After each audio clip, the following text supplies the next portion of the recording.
va parler d'innovation encore aujourd'hui et de passion, comment la susciter dans l'entreprise, comment l'utiliser pour mieux collaborer, pour mieux innover aussi.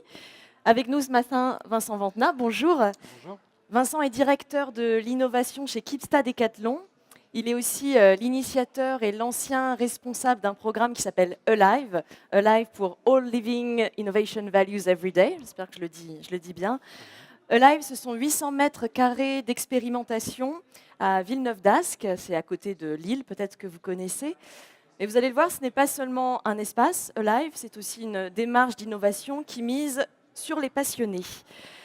Alors Vincent, cette masterclass, elle s'intitule Terrain de jeu pour idées neuves.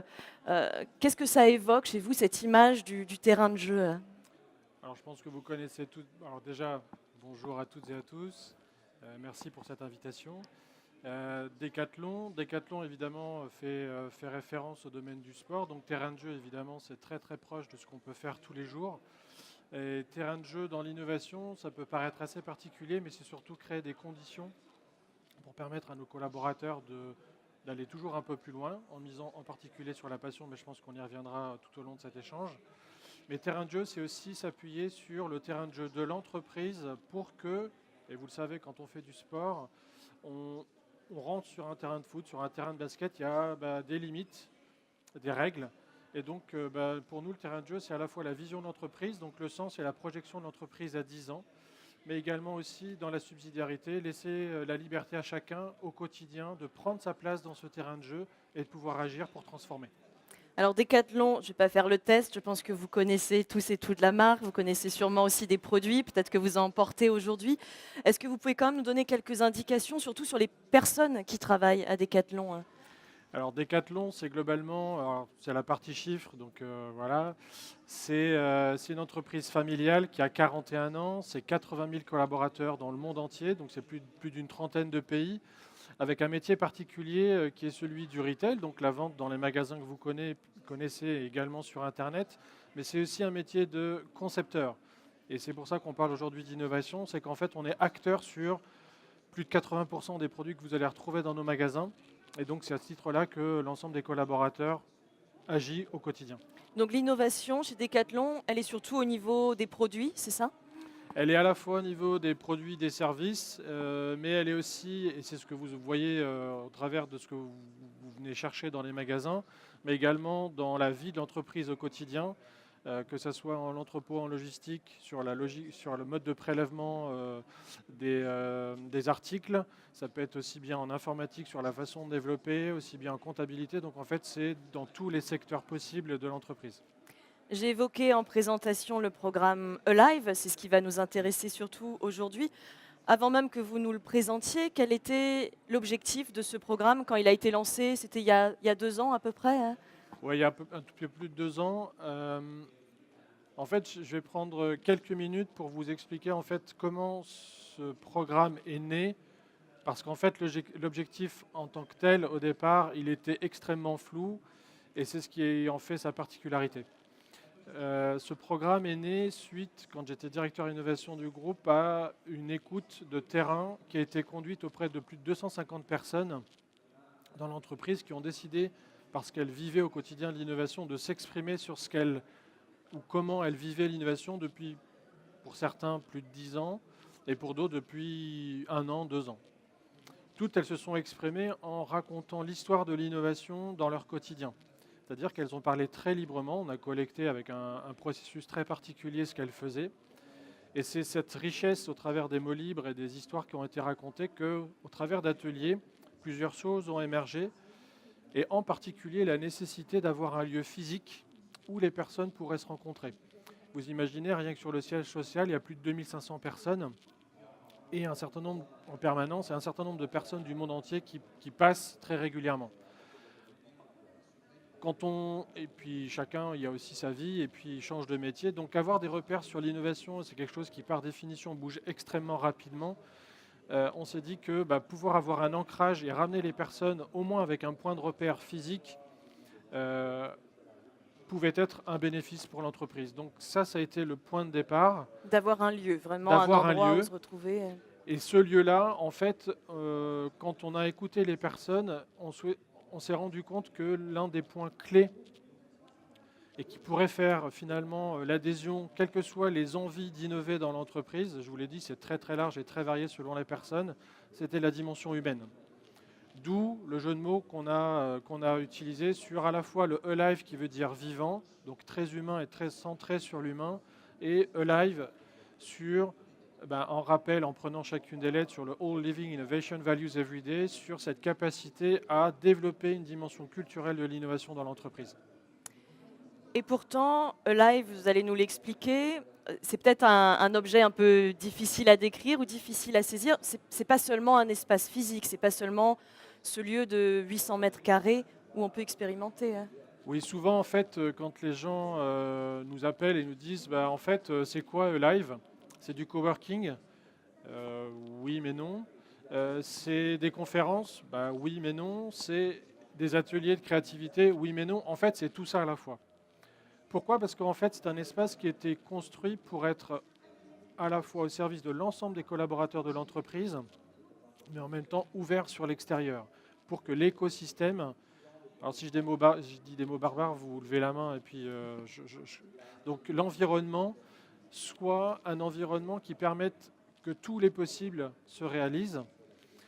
Et pour faire ça, évidemment, on a besoin potentiellement de différents outils, de différentes possibilités de pouvoir réaliser tout ça. Donc l'espace est polymorphe, c'est-à-dire peut se modifier du matin à l'après-midi de façon très très rapide. Si demain ou la semaine prochaine, si vous nous lancez l'invitation et qu'on vient tous à Alive, quel genre de personnes on va croiser? Quel type de profil on va trouver dans ce lieu? Alors en fait, vous allez croiser deux types de profils. L'équipe qui est en place, donc moi j'ai quitté cet espace et l'équipe continue à animer en toute autonomie, c'est-à-dire sans patron. Donc ça c'est aussi une des évolutions sur le plan managérial qui a été réalisée au travers de l'équipe. Il y a un certain nombre d'autres personnes que je ne connais pas aujourd'hui, donc je ne sais même pas vous répondre puisque tous les jours ça change. Ce sont des personnes qui travaillent chez Decathlon, mais vous le disiez, il y a aussi des personnes qui viennent Tout de à fait. l'extérieur. Ce sont des clients, C'est à la fois des clients, des utilisateurs ou des utilisatrices. Il n'y a pas très longtemps, j'ai croisé des enfants qui venaient pour donner un avis sur un produit de façon très spontanée, puisque l'espace est très très proche d'un de nos magasins, donc il y a une proximité. C'est plus de 2 millions de clients qui passent tous les jours devant les portes de ce bâtiment. C'est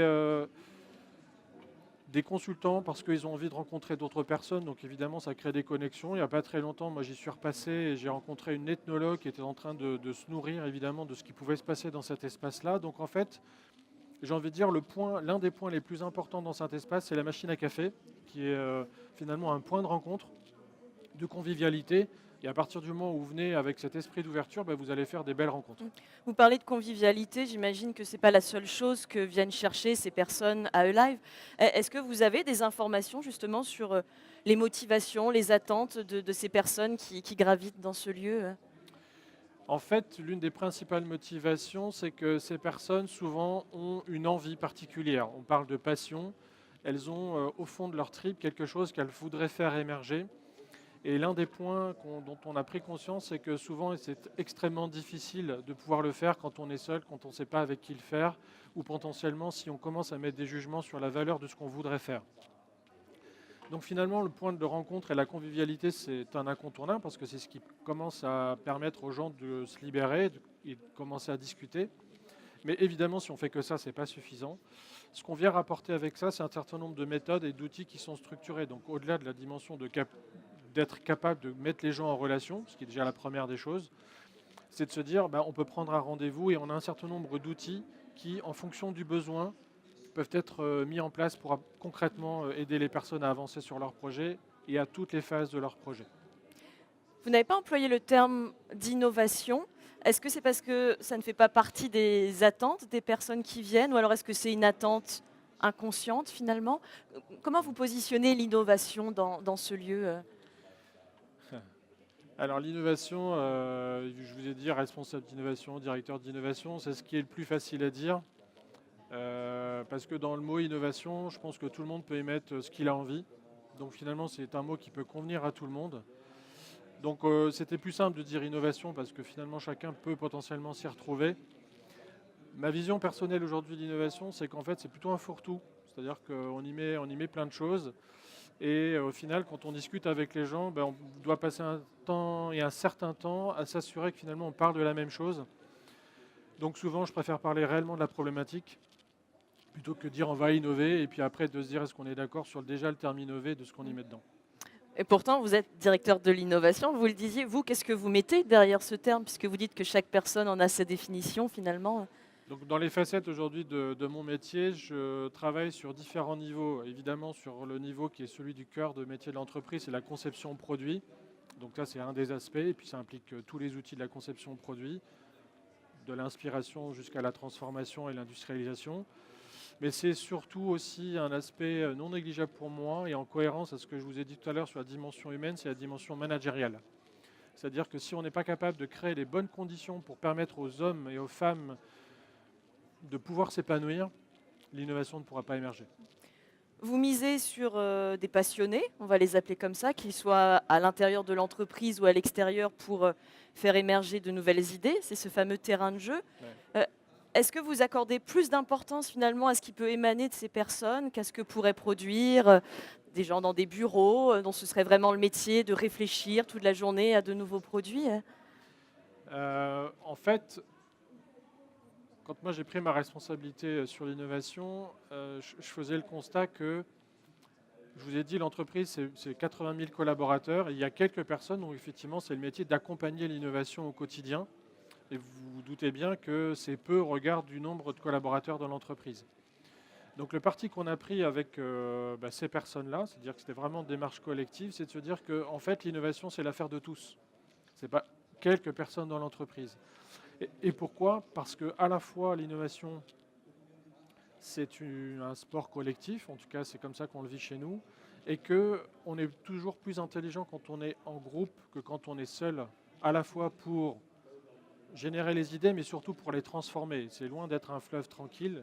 Et donc, il faut être capable d'avoir de l'énergie. Et donc, cette énergie collective, elle va permettre de contribuer à tenir sur la durée. Mais c'est aussi parce que ces personnes sont au plus proche du terrain, en relation avec les clients ou sur leur métier. C'est elles qui font ce qu'on dit chez nous, le geste quotidien de leur métier. Donc, évidemment, elles sont les mieux placées pour savoir ce qui pourrait être fait pour améliorer ce quotidien.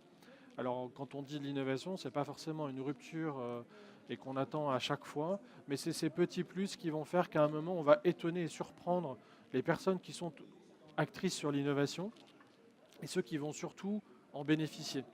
Et donc, en fait, oui, beaucoup de confiance et d'écoute auprès de ces personnes pour se dire que c'est elles qui ont forcément la bonne réponse, puisque c'est elles qui vont l'utiliser au quotidien.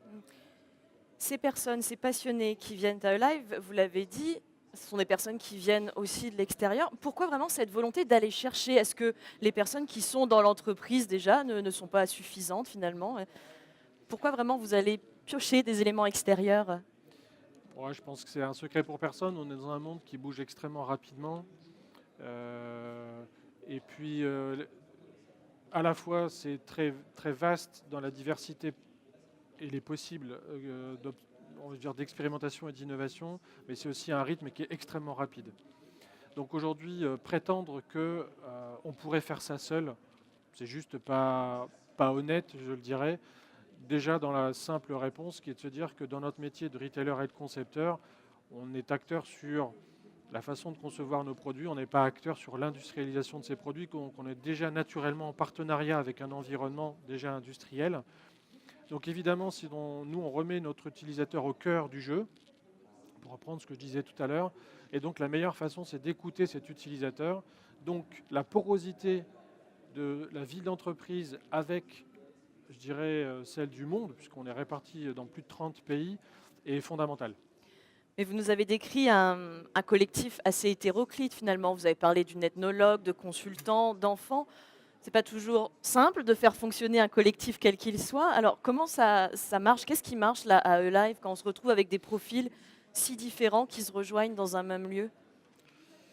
Euh, on laisse faire.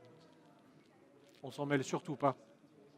On n'est pas là pour être le gardien des rencontres. On n'est pas là pour s'assurer en prenant la main de chacun et de chacune que les choses vont bien se passer. Elles se passeront naturellement bien parce que les gens ont envie d'être en interaction les uns avec les autres. Donc le simple fait de les laisser faire, c'est largement suffisant. Vous avez l'avantage d'avoir face à vous des passionnés à E-Live. En tout cas, on peut présupposer que les personnes qui viennent sont animées par un intérêt très fort. Donc là, le défi, c'est plus d'entretenir cette passion que de la susciter. Là aussi, est-ce que vous avez une recette ou est-ce que c'est le laisser-faire qui marche? Bah, le laisser faire est une des conditions, la confiance, on en a parlé tout à Mm. l'heure, pour que les choses puissent émerger. Nous, on crée des conditions pour permettre à ces personnes d'oser.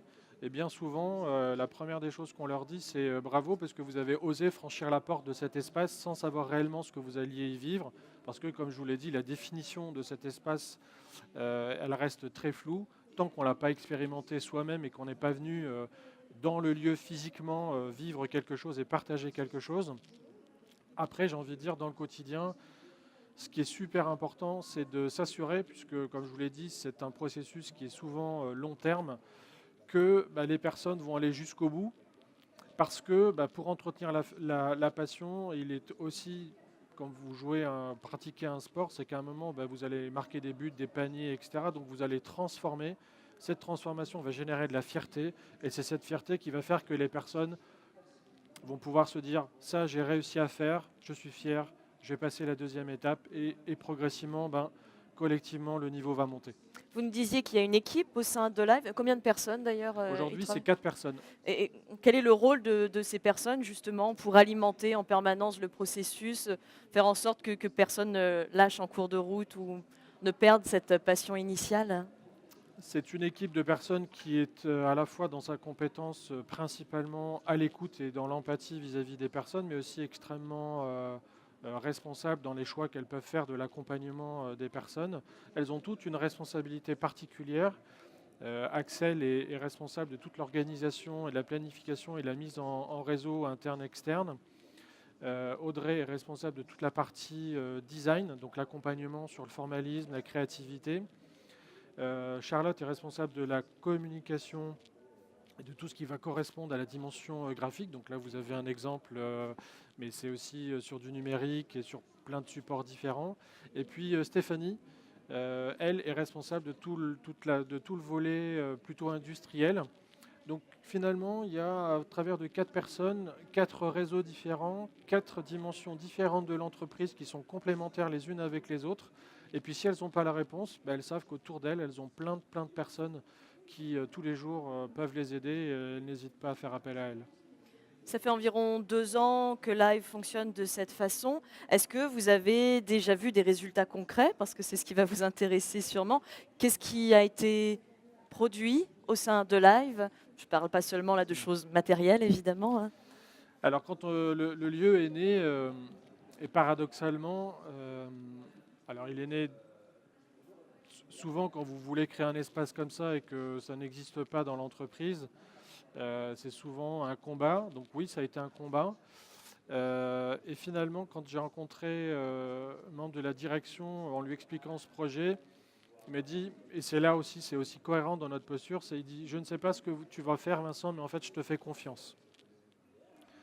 Donc déjà, la naissance de la genèse et la naissance et l'évolution du projet, j'ai envie de dire, c'est déjà la première victoire, puisqu'on a démontré à l'entreprise que finalement, même si on pouvait avoir une idée assez folle, il était possible qu'elle se réalise dans l'entreprise. Donc déjà, cet espace matérialise les possibles. À l'intérieur, plein de choses ont eu lieu. À la fois des ateliers sur des évolutions managériales, des prises de conscience de posture pour un certain nombre de personnes. Donc là, on est beaucoup sur d'éléments qui sont très liés à l'intangible, donc très difficilement mesurables. Mais on a aussi un certain nombre de projets, de produits qui concrètement ont évolué. Alors après, on reste très humble et très modeste, dans le sens où le live est un passage. C'est pas une obligation déjà, et puis c'est pas pour toutes les étapes d'un processus. Par contre, on a cette fierté de pouvoir dire, on a été contributeur à certains moments, et certains projets effectivement vont bientôt arriver en magasin. Donc du coup, on ne va pas en parler voilà, ici. Est-ce que vous avez une idée d'ailleurs du nombre de personnes qui sont passées par Live aujourd'hui, en 2 ans, hein? Franchement, je serais incapable de vous le dire. On a une communauté d'à peu près, j'ai regardé encore hier soir sur la communauté, exactement, c'est 982 personnes qui sont effectivement sur la communauté et qui sont en interaction permanente. Ça, c'est le numérique. Après, j'ai envie de dire, par mois, c'est plus de 1000 personnes qui sont dans cet espace, c'est évident. Et pour la première année, quand on a... Souvent, je pense qu'on aura des questions sur comment ça fonctionne économiquement, machin, etc. Donc on y reviendra si vous le souhaitez. Mais quand vous construisez un projet, évidemment, on vous demande des budgets, etc. Et puis, qu'est-ce que tu vas faire? Donc, c'est quoi tes engagements? Donc, pour revenir à, vous allez créer quoi? On a démarré sur la première année, on avait 0 projet. C'est-à-dire, on n'avait absolument aucune demande particulière, si ce n'est des envies potentielles. À la fin de l'année, il y avait plus d'une centaine de projets qui avaient été réalisés et portés par des équipes. Donc, oui, ça fonctionne et oui, il y a beaucoup de choses qui ont été créées.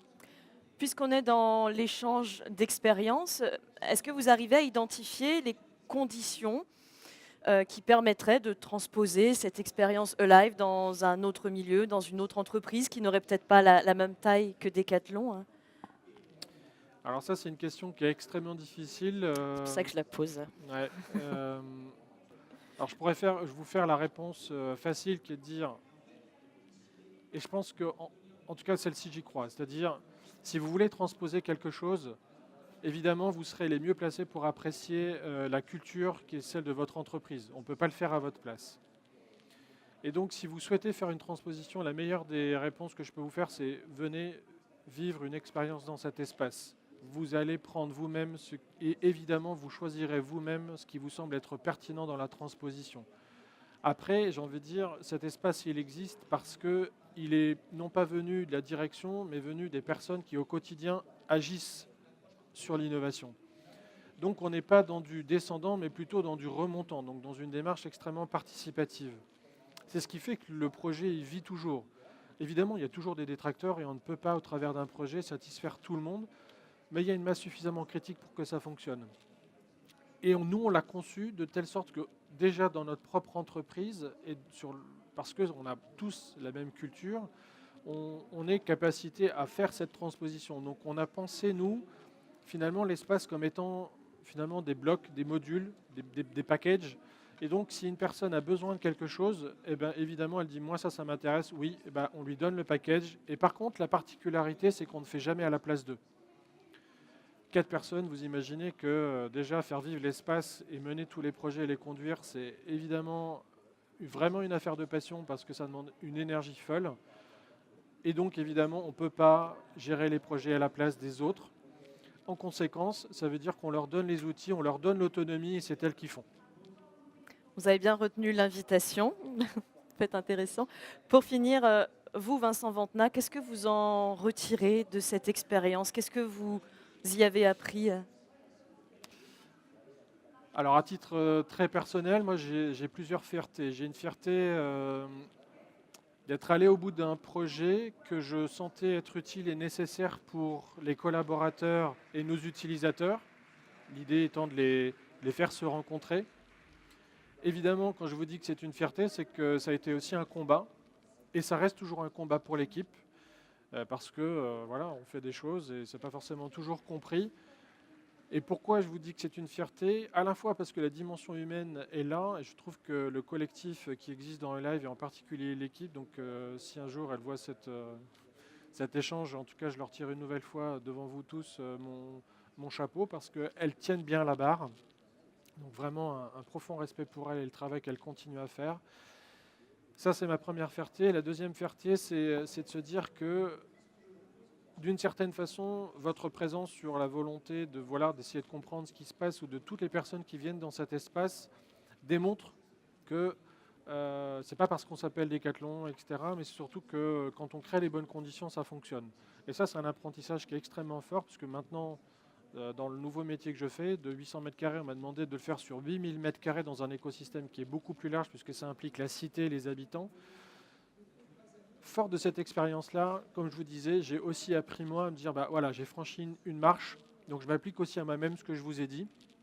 Et donc, finalement, ce qui a été important pour moi tout au long de ces 2-3 années, c'était de rester assez aligné avec mes propres convictions dans le terrain de jeu qui était offert par l'entreprise. Merci Vincent Vantena, et puis on vous souhaite bonne chance pour la marche supérieure. Merci. On peut l'applaudir, je pense.